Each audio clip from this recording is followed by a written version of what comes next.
नमस्कार, नमस्ते बिहार में राहुल ओझा आपके साथ। पटना सिटी से बड़ी खबर है, जहां अपराधियों ने यहां तांडव मचाया है। खाचीकला थाना क्षेत्र में बाइक सवार हथियारबंद अपराधियों ने ताबड़तोड़ फायरिंग कर इलाके में दहशत मचा दी है।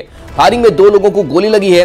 दोनों को इलाज के लिए एनएमसीएच में भर्ती कराया गया है। गंभीर रूप से घायल मोहम्मद तौहीद को बेहतर इलाज के लिए पीएमसीएच रेफर किया गया है। वहीं दूसरे घायल मोहम्मद नौशाद कुरैशी का अस्पताल में इलाज चल रहा है। पुलिस ने मौके पर पहुंचकर पूरी घटना की जांच की है। अपराधियों को पकड़ने के लिए पुलिस सीसीटीवी खंगाल रही है। बताया जा रहा है कि 2 बाइक पर सवार 4 अपराधियों ने इस घटना को अंजाम दिया है। तो पटना सिटी से ये बड़ी खबर आपको बता रहे हैं, तस्वीर आपको दिखा रहे हैं। बताया जा रहा है कि ताबड़तोड़ फायरिंग हुई, अपराधियों का तांडव यहां देखने को मिला है। जो घायल हैं उनको इलाज में अस्पताल में भर्ती कराया गया है।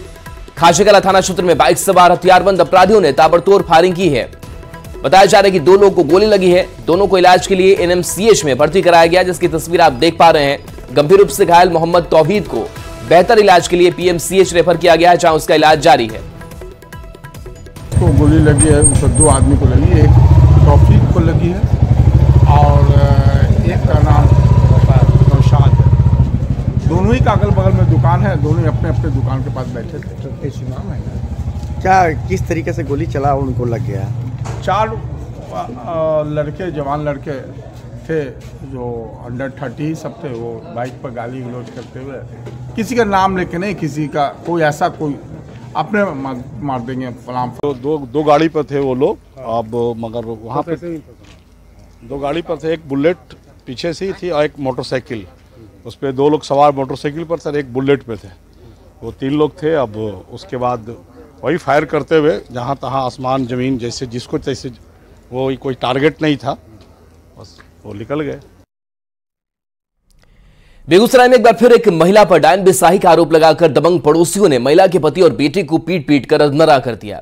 घटना लाखों थाना क्षेत्र की है। महिला ने आरोप लगाया कि 8 दिन पहले उसके पड़ोसी की बेटी की किसी बीमारी की वजह से मौत हो गई थी, जिसके बाद से उस पर डायन होने का आरोप लगाया गया और गाली गलौज किया जाने लगा।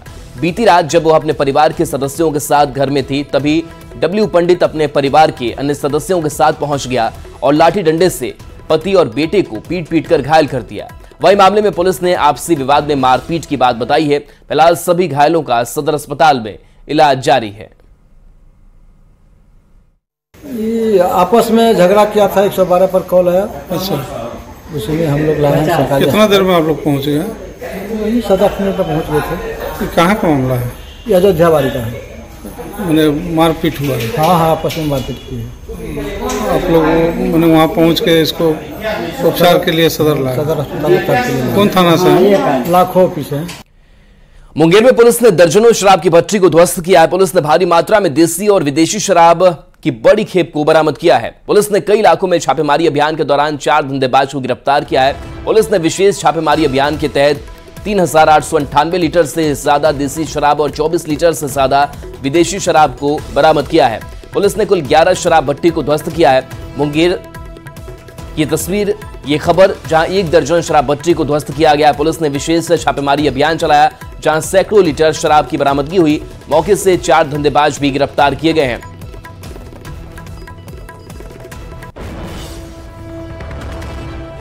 तो ये तस्वीर आपको दिखा रहे हैं, जहां पर 1 दर्जन शराब की भट्टी को ध्वस्त किया गया है। ये बड़ा अभियान चलाया गया, सैकड़ों लीटर शराब बरामद की गई है, जिसको नष्ट किया गया है। तो मुंगेर की ये तस्वीर आपको दिखा रहे हैं और मौके से 4 धंधेबाज को भी गिरफ्तार किया गया है।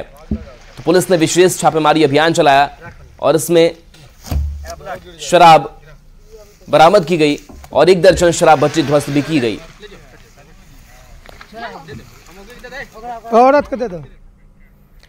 और इस बीच रांची से बड़ी खबर है, जहां बीजेपी नेताओं से महेंद्र सिंह धोनी ने मुलाकात की है। राजनीतिक गलियारे में चर्चा का बाजार काफी गर्म है। राज्यसभा सांसद दीपक प्रकाश से मुलाकात महेंद्र सिंह धोनी ने की है। रांची विधायक सीपी सिंह से भी धोनी की मुलाकात हुई है और इस मुलाकात को काफी अहम माना जा रहा है। सियासी बाजार गर्म है। कांके विधायक समरी लाल से भी मुलाकात हुई है। तो रांची से ये बड़ी खबर बता रहे हैं, जहां एक साथ कई बीजेपी नेताओं से मुलाकात की है महेंद्र सिंह धोनी ने। विधायक सीपी सिंह से धोनी ने मुलाकात की है, साथ ही कांके विधायक समरी लाल से भी मुलाकात की है और इस मुलाकात को लेकर के कई कयास भी लगाए जा रहे हैं। तो ये तस्वीर हम आपको दिखा रहे हैं, जहां देखिए एक एक बीजेपी नेताओं से मुलाकात की तस्वीर जो है वो सामने आई है, जिसमें कांके विधायक समरीलाल है, रांची विधायक सीपी सिंह है, दीपक प्रकाश है, राज्यसभा सांसद, और इन नेताओं के साथ मुलाकात महेंद्र सिंह धोनी की हुई है। तो रांची से तस्वीर आपको दिखा रहे हैं, जहां पर बीजेपी नेताओं के साथ मिलना कई सियासी संकेत भी दे रहा है, जिसको लेकर के चर्चाएं कई हो रही है। हालांकि देखना दिलचस्प होगा कि इस मुलाकात के बाद से धोनी की प्रतिक्रिया क्या सामने आती है, बीजेपी नेताओं की प्रतिक्रिया क्या सामने आती है। लेकिन जो करीबी है धोनी की, वो बीजेपी नेताओं के साथ देखने को मिली है।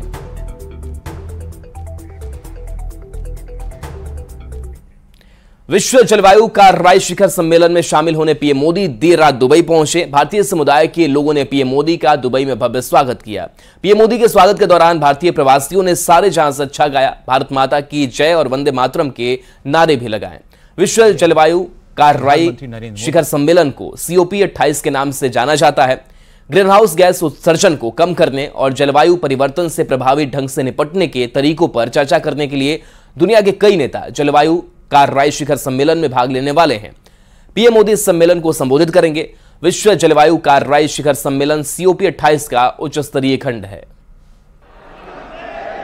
वतन से बाहर दूसरे देश में अपने प्रधानमंत्री को अपने बीच पाकर लोग काफी खुश नजर आए और अभिभूत भी दिखे।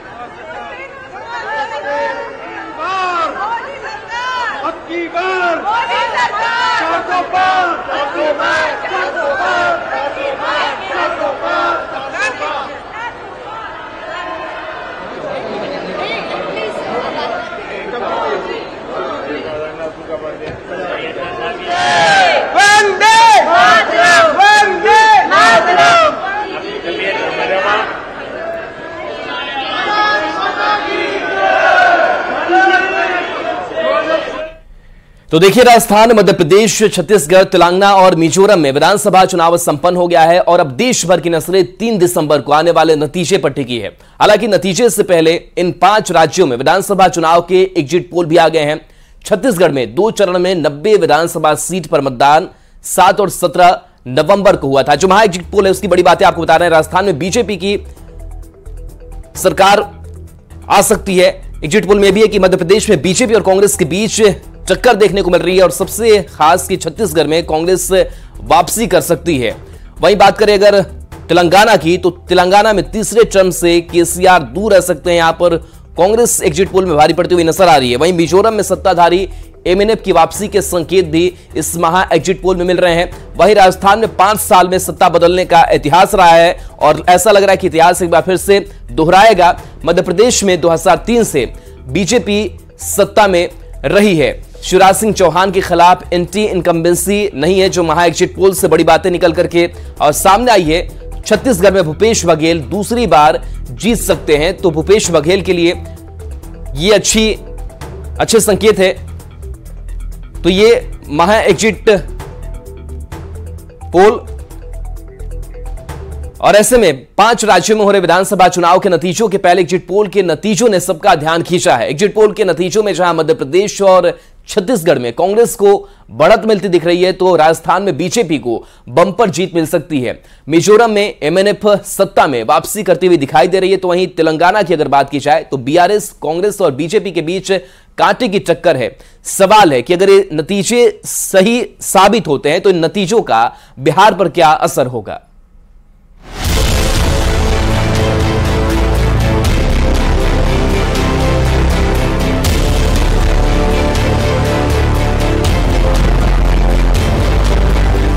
लोकसभा चुनाव 2024 के पहले 5 राज्यों में हो रहे विधानसभा चुनाव को सत्ता का सेमीफाइनल माना जा रहा है। मतदाताओं ने अपना मत ईवीएम में कैद कर दिया है और अब सबकी नजर नतीजों पर टिकी है। हर कोई ये जानना चाहता है कि क्या होंगे विधानसभा चुनाव के नतीजे। 5 राज्यों में किसकी बनने जा रही है सरकार, कौन मारता है बाजी, किसकी बनती है सरकार, ये तो 3 दिसंबर को ही पता चलेगा, जब इलेक्ट्रॉनिक वोटिंग मशीन यानी ईवीएम खुलेगा।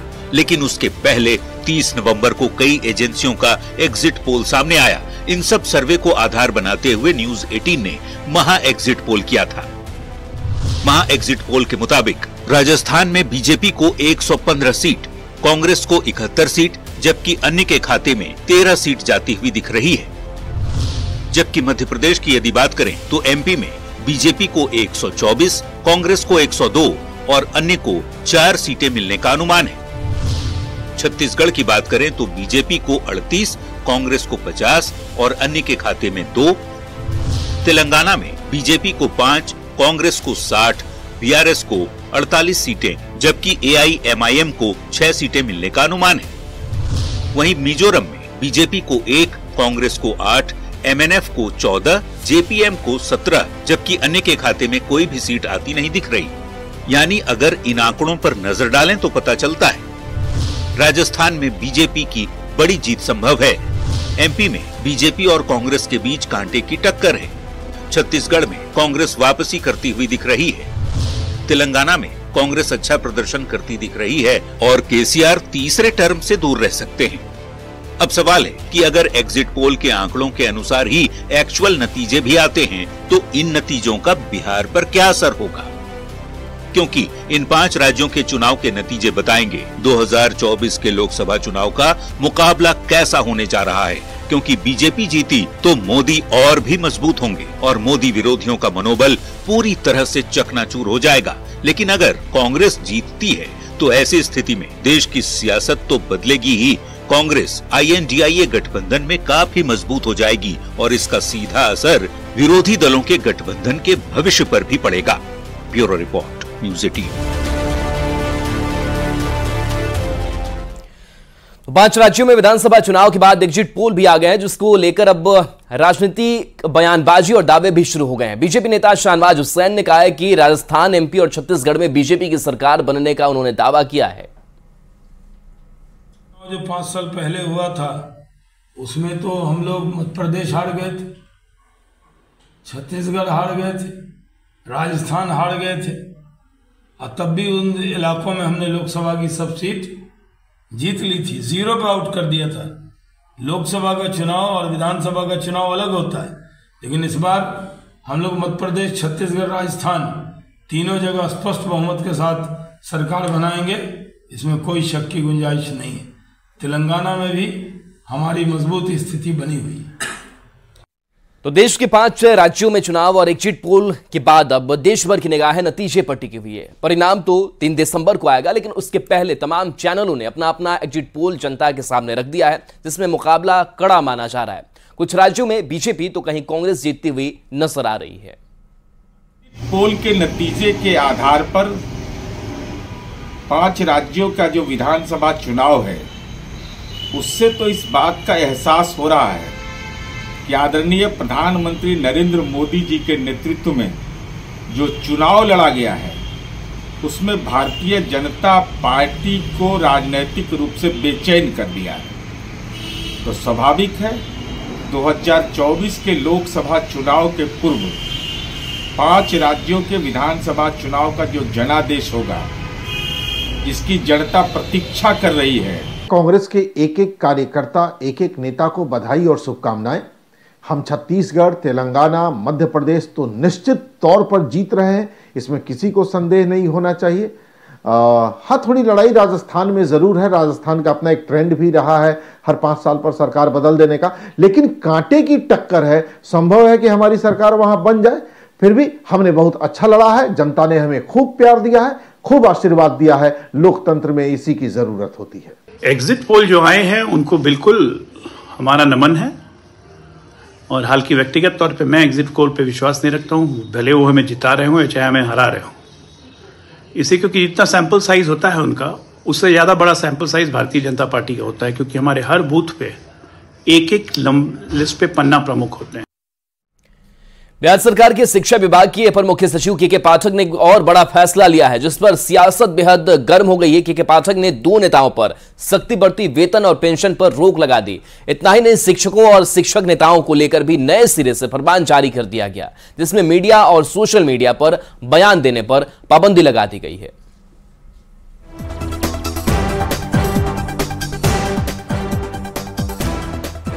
बिहार के शिक्षा विभाग के अपर मुख्य सचिव के पाठक का अब तक का सबसे बड़ा एक्शन सामने आया है।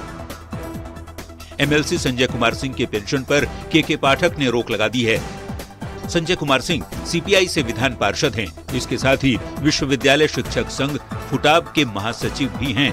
उच्च शिक्षा निदेशक ने बीआरए के रजिस्ट्रार को कार्रवाई करने का आदेश जारी किया है। साथ ही फुटाब के कार्यकारी अध्यक्ष कन्हैया बहादुर सिन्हा पर भी कार्रवाई की गई है। कन्हैया के वेतन और पेंशन दोनों पर रोक लगा दी गई है। दोनों ने ही विश्वविद्यालय को दिए गए निर्देशों का विरोध किया था। के पाठक की सख्ती से नाराज एमएलसी संजय सिंह मुख्यमंत्री नीतीश कुमार के आवास पर धरना देंगे। संजय सिंह ने कहा है कि के पाठक मानसिक रूप से संतुलित नहीं हैं। यूनिवर्सिटी एक्ट का शिक्षा विभाग पालन नहीं कर रहा।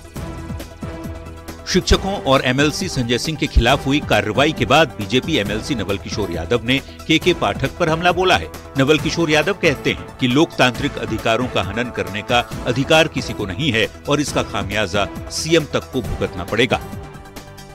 नीतीश कुमार को इसकी खामियाजा भुगतना पड़ेगा और नीतीश कुमार की स्थिति वही हो जाएगी जब यात्रा कर रहे थे और लड़कियों के दुपट्टा छिनवा रहे थे, दुपट्टा दिखलाती थी, वही स्थिति में खड़ा कर देंगे। वैसे के पाठक बिहार की शिक्षा व्यवस्था को दुरुस्त करने के लिए लगातार एक्शन मोड में है। विभाग की ओर से टीचर्स और शिक्षक नेताओं को साफ निर्देश जारी किया गया है। साथ ही चेतावनी दी गई है कि वो मीडिया, सोशल मीडिया और अखबारों में अनर्गल बयान देंगे तो सख्त कार्रवाई की जाएगी। के पाठक ने शिक्षकों और शिक्षक नेताओं पर मीडिया, सोशल मीडिया में बयान देने पर रोक लगाई है। अनर्गल बयान देने पर सख्त कार्रवाई की बात की गई है। स्कूल, कॉलेज और विश्वविद्यालयों में संघ बनाने पर रोक लगाई गई है। संघ का कोई सदस्य नहीं बनेगा। संघ बनाने पर कठोर कार्रवाई की जाएगी। जाहिर तौर पर आए दिन अपने आदेशों को लेकर सुर्खियों में रहने वाले के पाठक के इस फैसले पर भी खूब सियासत हो रही है। हालांकि के पाठक लगातार सख्ती शिक्षा विभाग में बड़े पैमाने पर परिवर्तन लाने के लिए ही कर रहे हैं। Bureau report, news 18।